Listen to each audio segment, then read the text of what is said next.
Hi hello வணக்கம் மக்களே. இந்த வீடியோவில் அருமையான விஷயத்தை பற்றி தான் பார்க்க போகிறோம். என்ன அப்படின்னு பார்த்தீங்கன்னா, பிறப்பு சான்றிதழ், அதாவது பர்த் சர்டிஃபிகேட், அது எப்படி எடுக்க போகிறோம், அதனுடைய பிரச்சனைகள்லாம் எப்படி சால்வ் பண்ண போகிறோம் அப்படிங்கிற விஷயத்த இந்த வீடியோவில் பார்க்கலாம். ஸ்கிப் பண்ணாமல் பாருங்கள். அப்போ தான் எந்த ஒரு பிரச்சனை பர்த் சர்டிஃபிகேட் இருந்தாலும் அதுக்கான சால்விங் ஐடியாஸ் என்னென்ன அப்படின்ற விஷயத்த இந்த வீடியோ மூலமாக நீங்கள் தெரிஞ்சுக்கலாம்.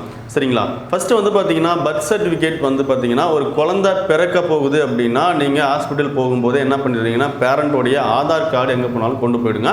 சரிங்களா? ஆதார் கார்டு கொண்டு போனீங்க அப்படின்னா குழந்தை பிறந்த உடனே உங்களோட டீட்டெயில்ஸ் கேட்பாங்க. அந்த டைமில் ஆதார் அண்டு ஜெராக்ஸ் கொடுத்தீங்க அப்படின்னா அவங்க அந்த ஆதாரை பார்த்து அந்த டீட்டெயில்ஸ் அந்த அட்ரஸ்க்கெல்லாம் கரெக்டாக பார்த்து ஃபில் பண்ணி கொடுத்துருவாங்க. பேரண்ட், அதாவது இப்போது ஒரு பெற்றோர், அதாவது தாய் தந்தை இருக்காங்கன்னா தந்தையோடைய அட்ரஸ் ஃபுல்லாக அந்த பர்த் சர்டிஃபிகேட்டில் வந்துடும். சரிங்களா? கிட்டத்தட்ட குழந்தை பிறந்த 1 மந்த் இடைவெளியில் நீங்கள் என்ன பண்ணலாம் அப்படின்னா, அந்த பர்த் சர்டிஃபிகேட் வந்து பார்த்தீங்கன்னா நேம் இல்லாமல் ஒரு பர்த் சர்டிஃபிகேட் வரும்.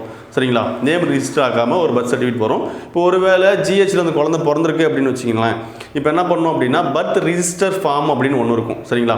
அந்த பர்த் ரிஜிஸ்டர் ஃபார்மை எடுத்துக்கிட்டு அதில் ஃபில் பண்ணி கொடுத்தீங்க அப்படின்னா பர்த் ரிஜிஸ்டர் ஆன அந்த ஹாஸ்பிட்டலில் இருக்கக்கூடிய அவர் என்ன பண்ணுவார் அப்படின்னா, இந்த நேம் வந்து கரெக்டாக சூஸ் பண்ணி வச்சுக்கோங்க. ஒன்ஸ்க்கு வந்து 2 டைம்ஸ் 3 டைம்ஸ் நீங்கள் யோசனை பண்ணி கரெக்டாக நேம் வச்சுக்கோங்க. மறுபடியும் மாற்றணும்னா ஏகப்பட்ட ப்ராசஸ் இருக்கும். சரிங்களா? அந்த நேமை வந்து நீங்கள் என்ன பண்ணுறீங்க அப்படின்னா, கரெக்டாக ஸ்பெல்லிங் பார்த்துக்கோங்க. அங்கே டைப் பண்ணும்போது கூட நீங்கள் என்ன பண்ணுறீங்க அப்படின்னா, அந்த ஸ்பெல்லிங் இதுதான் அப்படின்றத கரெக்டாக சொல்லிடுங்க. எழுதி கொடுக்கும்போது கரெக்டாக எழுதி கொடுத்துருங்க. அதில் ஏதாவது ஸ்பெல்லிங் மிஸ்டேக்னா மறுபடியும் அங்கேயே அலைய வேண்டியிருக்கும். சரிங்களா? கொடுத்தீங்க அப்படின்னா என்ன பண்ணிடலாம் அப்படின்னா, அந்த 1 மந்த்துக்கு அப்புறம் நீங்கள் ஈஸியாக நம்ம என்ன பண்ணோம்னா நேம் வச்சு உடனே நீங்கள் என்ன பண்ணிக்கலாம் அப்படின்னா, அந்த பர்த் சர்டிஃபிகேட்டை நீங்கள் பிரிண்ட் எடுத்துக்கலாம். சரிங்களா? அது மட்டும் இல்லாமல் ஒருவேளை ஒரு ப்ரைவேட் ஹாஸ்பிட்டலில் ஒரு குழந்தை பிறக்குதுன்னு வச்சுக்கோங்களேன். ப்ரைவேட் ஹாஸ்பிட்டலில் குழந்தை பிறக்குது அந்த டிஸ்ட்ரிக்ட்குள்ளே, ஒரு உதாரணத்துக்கு தருமபுரி டிஸ்ட்ரிக்ட் அப்படின்னா, தருமபுரி டிஸ்ட்ரிக்டில் எந்த ப்ரைவேட் ஹாஸ்பிட்டலில் குழந்தை பிறந்தாலும் நீங்கள் என்ன பண்ணணும் அப்படின்னா, அந்த பேரூராட்சி, சரிங்களா, அந்த பேரூராட்சி நகராட்சின்னு சொல்லுவாங்க இல்லையா, அந்த நகராட்சிக்கு போயிட்டு நீங்கள் என்ன பண்ணணும் அப்படின்னா, நீங்கள் அந்த பர்த் சர்டிஃபிகேட் ஃபார்ம் இருக்கு இல்லையா, ஆல்ரெடி ஆன்லைனில் ஏற்றிருப்பாங்க, அந்த பர்த் சர்டிஃபிகேட்டை, அந்த நேம் இல்லாத பர்த் சர்டிஃபிகேட்டை எடுத்துக்கிட்டு ஒரு பிரிண்ட் எடுத்துக்கிட்டு ஆதார் கார்டு 2 பேர் பேரண்ட்டுடைய ஆதார் கார்டு எடுத்துக்கிட்டு நீங்கள் போனீங்க அப்படின்னா என்ன பண்ணுவாங்க அப்படின்னா, அவங்க ஒரு ஃபார்ம் ஒன்று கொடுப்பாங்க. அந்த ஃபார்மில் நீங்கள் கரெக்டான அட்ரஸ் டீட்டெயில்ஸ் எல்லாம் எழுதி உங்கள் பொண்ணோ பையனோ அந்த பேரை வந்து கரெக்டாக ஸ்பெல்லிங்கோட எழுதி கொடுத்தீங்கன்னா அதே மாதிரி ரெடி பண்ணி கொடுத்துருவாங்க. சரிங்களா? உடனே நீங்கள் வாங்கிக்கலாம்.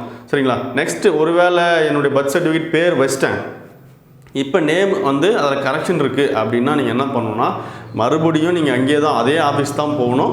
இப்போ கரெக்ஷன் இருக்குது அப்படின்னு சொல்லி நீங்கள் என்ன பண்ணலாம் அப்படின்னா மாற்றிக்கலாம். ஆனால் ஒன்ஸ் வந்து கரெக்டாக ரெடி பண்ணிக்கோங்க, இல்லைனா அதுக்கு அலைய விட்டுருவாங்க. சரிங்களா? நெக்ஸ்ட் வந்து பார்த்தீங்க அப்படின்னா, ஒருவேளை பர்த் சர்டிஃபிகேட்டில் பேர் வச்சாச்சு, பேர் வந்து எங்களுக்கு பிடிக்கல, வேறு மாற்றணும்னு நினச்சிங்க அப்படின்னா மறுபடியும் பர்த் சர்டிஃபிகேட்டில் நேம் மாறாதுங்க. நல்லா மைண்ட் பண்ணி வச்சுக்கோங்க, ஞாபகத்தில் வச்சுக்கோங்க. ஏன் அப்படின்னா, பர்த் வந்து ஒன்ஸ் நீங்கள் பேர் இது பண்ணிட்டீங்க அப்படின்னா இன்னொரு டைம் நம்ம பண்ணும்போது என்ன பிரச்சனை ஆகும் அப்படின்னா, கெசட்டில் மட்டும்தாங்க நேம் மாறுமே தவிர மறுபடியும் ஒரு பர்த் சர்டிஃபிகேட் உங்களுக்கு கிடைக்காதுங்க. சரிங்களா? அதனால் நீங்கள் என்ன பண்ணுறீங்க அப்படின்னா, இப்போ ஒரு வேளை நேம் சேஞ்ச் பண்ண போகிறீங்க அப்படின்னா நீங்கள் ஃபஸ்ட்டு என்ன பண்ணணும் அப்படின்னா, நேம் சேஞ்ச் ஃபார்முக்கு ஒரு ஃபார்ம் ஒன்று இருக்கும். அந்த ஃபார்மெல்லாம் கீழே கொடுக்குறேன். அதை நீங்கள் பிரிண்ட் எடுத்து என்ன பண்ணிக்கலாம் அப்படின்னா எழுதி அந்தந்த ரீஜனல் ஆஃபீஸ்க்கு நீங்கள் என்ன பண்ணணும் அப்படின்னா, பர்த் ரிஜிஸ்டர் அந்த ரீஜனல் ஆஃபீஸ்க்கு நீங்கள் சென்ட் பண்ணணும். டிடி எடுத்து சென்ட் பண்ணணும். சரிங்களா? குறிப்பிட்ட அமௌண்ட் இருக்கும். அந்த அமௌண்ட்டு நீங்கள் என்ன பண்ணணும் அப்படின்னா டிடி எடுத்து சென்ட் பண்ணணும். அதுக்கப்புறம் வந்து பார்த்தீங்கன்னா கெசட் உங்களுக்கு அந்த புக்கு தான் வரும். இந்த நேமில் இந்த டைமில் இது பேர் வந்து இந்த பேரை வந்து இந்த பேராக மாறி இருக்கு அப்படின்னு வரும். அதே மாதிரி பேப்பரில் நியூஸ் கொடுக்கணும். சரிங்களா? அவ்வளோதான். சரிங்களா? நெக்ஸ்ட்டு வந்து பார்த்தீங்க, ஒருவேளை பையன் வந்து குழந்தைய வந்து வீட்டில் பிறந்துருச்சு அப்படின்னா அங்கே வந்து பார்த்தீங்கன்னா அதுக்கு யார் பொறுப்பு அப்படின்னா விஓஓ தாங்க பொறுப்பு. விஓஓ யாருன்னா கிராம நிர்வாக அலுவலர்னு சொல்லக்கூடிய அவர் தான் வந்து என்னவா இருப்பார் அப்படின்னா, அந்த வில்லேஜுக்கு வந்து பார்த்தீங்கன்னா பிறப்பு இறப்பு பதிவாளராக இருப்பார். சரிங்களா? ஸோ அவர் தான் வந்து என்ன பண்ணுவார்னா நேம் வந்து சேஞ்ச் பண்ணி கொடுப்பாரு. சரிங்களா? ஸோ நேம் சேஞ்ச் பண்ணுறதாகட்டும், பர்த் சர்டிஃபிகேட்டு ஒருவேளை வீட்டிலே குழந்தை பிறந்துச்சு அப்படின்னா அந்த பர்த் சர்டிஃபிகேட்டும் அவர் தான் கொடுப்பார். சரிங்களா? ஒருவேளை யாராவது இறந்துட்டாங்க அப்படின்னாலும் அவர் தான் பொறுப்பாக எடுத்து என்ன பண்ணுவார்னா ஆன்லைனில் ஏற்றி விடுவார். நம்ம ஆன்லைன்லேயே ஈஸியாக என்ன பண்ணலாம் அப்படின்னா அந்த சர்டிஃபிகேட்டை ஈஸியாக எடுத்துக்க முடியும். சரிங்களா? ஒருவேளை பர்த் சர்டிஃபிகேட் எப்படி எடுக்கிறதுன்னு தெரியல அப்படின்னா அதுக்கான வீடியோவும் நம்மளுடைய சேனலில் போட்டிருக்கேன், எம்எஸ்பி இன்ஃபோடெக்கில். நீங்கள் என்ன பண்ணலாம் அப்படின்னா ஈஸியாக நீங்கள் அதை பார்த்து டவுன்லோட் பண்ணி பிரிண்ட் எடுத்துக்கலாங்க. வேறு ஏதாவது சந்தேகங்கள் இருந்துச்சு அப்படின்னா கீழே வந்து கமெண்டில் வந்து சொல்லுங்கள். நான் அதுக்கான விடையை வந்து உங்களுக்கு உடனே நான் வந்து ரிப்ளை கொடுப்பேன். ப்ளஸ் வந்து இந்த வீடியோ உங்களுக்கு பிடிச்சிருந்துச்சுன்னா லைக் பண்ணிக்கோங்க, உங்களுடைய ஃப்ரெண்ட்ஸுக்கு ஷேர் பண்ணிக்கோங்க. அவங்களுக்கு ஏதாவது டவுட் இருக்கும் அதுக்கான சொல்யூஷன்ஸும் வந்து பார்த்தீங்கன்னா அடுத்தடுத்த வீடியோவில் கொடுப்பேன், இல்லைனா கமெண்ட்ஸ்லேயே உடனே கொடுப்பேன். சரிங்களா? தேங்க்யூ.